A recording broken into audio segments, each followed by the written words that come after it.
If you're getting ready for college and the cost is making your head spin, don't worry, you're not the only one. I've been there too, staring at all those tuition numbers and trying to figure out what's actually affordable and what's just a pipe dream. And if you're not sure where to even begin, I get it. There's a lot of info out there, and not all of it makes things any clearer. So today we're going to dive into two of the most popular private student loan options out there, Sallie Mae and College Ave. These two come up a lot when people start looking beyond federal loans, and they each have their pros, quirks, and features that could help you stay afloat while going to school. So we're going to talk about what each one offers, how they work, and which one might make more sense depending on your situation. Just a quick heads up before we get started, I've put affiliate links in the description for everything we're covering today. If you use them, I earn a commission at no extra cost to you, which helps support the channel. Now, before we get deep into the loan stuff, let's be real for a second. Student loans should be a last resort. If you can get free money,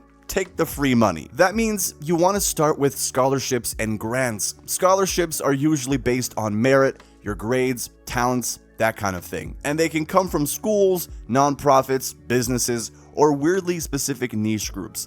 Grants, on the other hand, are usually based on financial need. If you fill out the FAFSA, you'll automatically get considered for things like Pell Grants, which don't need to be paid back. And don't forget about work-study programs that can help you earn money part-time while you're in school.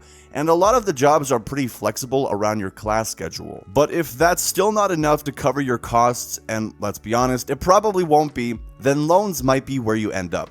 Federal student loans are the first place to look because the terms are generally better.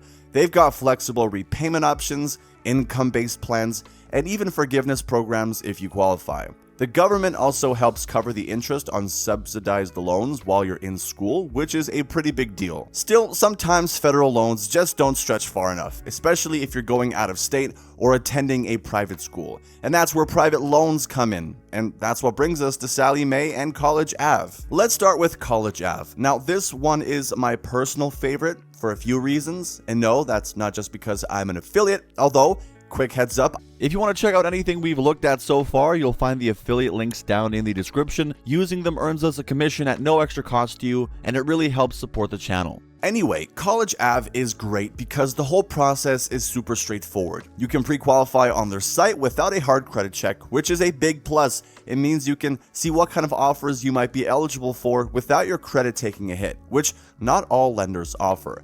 And once you're pre-qualified, you'll see a list of loan options with the interest rates and repayment terms you qualify for. From there, if you decide to go ahead, that's when the official application and credit check comes in. The platform itself is clean, easy to use, and filled with info. You can borrow as little as $1,000 or go all the way up to your school's certified cost of attendance. They also offer refinancing if you already have student loans and want better terms. So it's not just for new students, it works for people trying to get out of debt faster too. College Ave offers both fixed and variable interest rates, and your repayment options are actually pretty flexible. You can start paying right away while you're still in school, which yes, is painful, but it can save you money long term. You also have the option to pay just the interest or even just a flat $25 per month while you're in school. Or you can defer everything until after graduation. But fair warning, deferring payments means your loan balance will grow and you will owe more over time. When it comes to who qualifies, you've got to be at least 16, have a social security number, and be enrolled in an eligible school. Grammar helps, folks. Make sure you go to school. And if you're an undergrad or an international student, you'll need a cosigner. Once you apply and get approved, College Ave will reach out to your school to make sure you're actually enrolled and that you're not borrowing more than what the school says you need. After that, the funds go straight to your school. One thing I like is that they reward responsible borrowers. If you make even small payments while you're in school, they'll sometimes give you a slightly lower interest rate. It's a good incentive to not ignore your loans until after graduation. That being said, their highest rates can go a bit higher than some other lenders, but their starting rates tend to be among the lowest. So if you've got a decent creditor, a cosigner who does, you could land a really competitive deal. Alright, let's talk about Sallie Mae now. Sallie Mae's been around forever. They actually started out as a federal loan servicer, but eventually switched to private lending.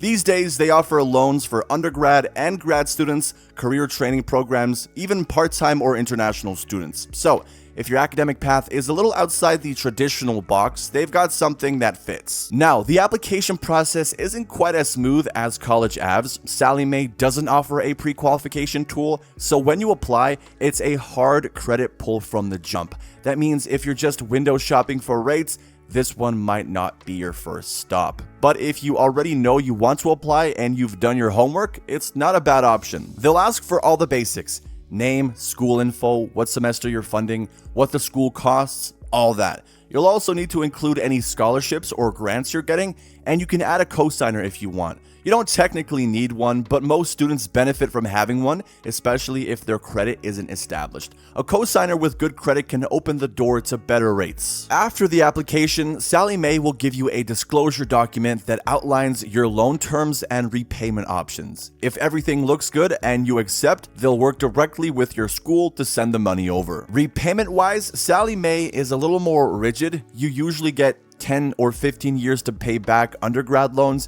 and the longer terms are mostly reserved for medical, dental, or grad school loans.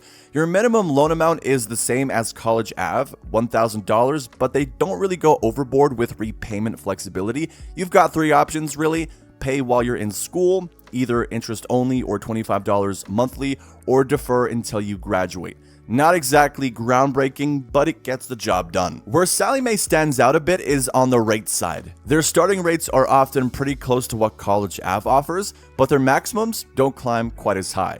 So if you're the type who's just looking to keep your interest costs as low as possible, and you have a solid creditor, and again, a great cosigner, Sallie Mae might be the safer bet. Both Sallie Mae and College Ave are solid private student loan options. College Ave gives you a little more flexibility when it comes to how you pay your loan off, and their application process is smoother, especially with the pre-qualification feature. They also do a nice job of rewarding early payments, which can shave off some of that long-term cost if you stay on top of things. Sallie Mae, on the other hand, has been in the game a long time and keeps things relatively simple. They don't offer as many repayment options, but their rates are often more competitive on the high end, and they cover a wide range of academic needs, including trade schools and international programs. At the end of the day, the better choice is going to come down to your financial situation, your creditor or your cosigner's credit, and how you want to approach repayment. Either way, it's worth checking out both options and comparing the terms side by side before you lock anything in. Alright, that's going to do it for this one. If you found the video helpful, or you've got more questions about student loans, feel free to drop a comment and I'll try to get back to everyone as soon as I can.